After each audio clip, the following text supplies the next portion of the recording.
A indústria cultural no Brasil. A história aponta que foi entre os séculos XIX e XX que o conceito de indústria cultural apareceu, sendo diretamente relacionada com as mudanças trabalhistas que estavam acontecendo na época, como também as novas tecnologias do final do século XIX. Esse termo nada mais é do que a nova forma de fazer arte e cultura, utilizando as técnicas de produção capitalista. Apesar de o termo ter sido desenvolvido no século passado, ele ainda pode ser aplicado na atualidade.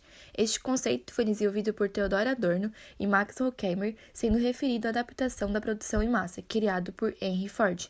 O conceito desenvolvido por Adorno e Horkheimer se refere à ideia de produção em massa, comum nas fábricas e indústrias, que passou a ser adaptada à produção artística. É uma nova concepção de se fazer arte e cultura através do sistema capitalista. Para eles, o objetivo da indústria cultural é o lucro e manutenção do pensamento dominante. Assim, a cultura passa a ser em massa e a população precisa se manter presa na ideologia dominante.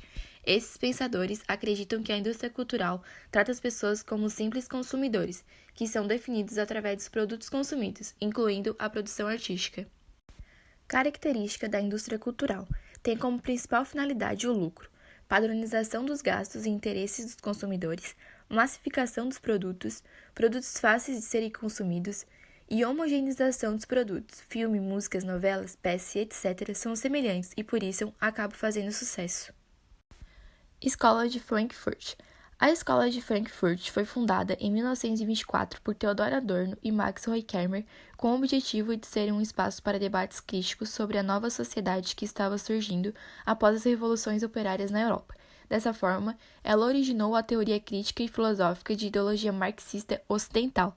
Os sociólogos da escola desenvolveram seus pensamentos sobre o conceito de indústria cultural através da investigação do capitalismo, as tecnologias e o consumo em massa relacionados aos métodos de alienação comentados por Karl Marx é um dos temas mais comentados entre eles.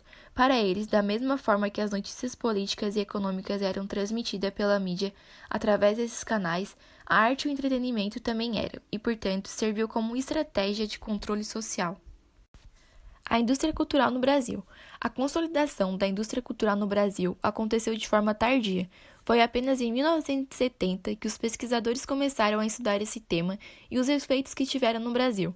Foi com a popularização das transmissões de rádio no início do século XX que o caráter ideológico de uma cultura para as massas evidenciou-se.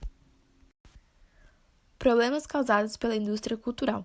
Atualmente é muito comum o compartilhamento de informações falsas, popularmente conhecidas como fake news, é um bom exemplo de como a comunicação, dependendo do modo como é utilizada, pode ser prejudicial à sociedade, e isso pode ser explicado pelo conceito de cultura de massa e indústria cultural, como Adorno havia teorizado. Os meios de comunicação e as redes sociais se tornaram muito importantes para a divulgação de notícias falsas, onde cada um cria e publica informações que nem sempre são verdadeiras. Outro exemplo, além das fake news, são as músicas que possuem batidas e melodias bem semelhantes, pois os artistas fazem com que a população em massa goste, gerando um padrão de produção e lucro para o sistema. A indústria cultural trata os espectadores como massa, pois ela supõe que todos são iguais e gostam da mesma coisa. Essa indústria utiliza dos canais de comunicação e dos programas oferecidos para passar a ideologia dominante adiante e manter as pessoas crentes naquela ideologia.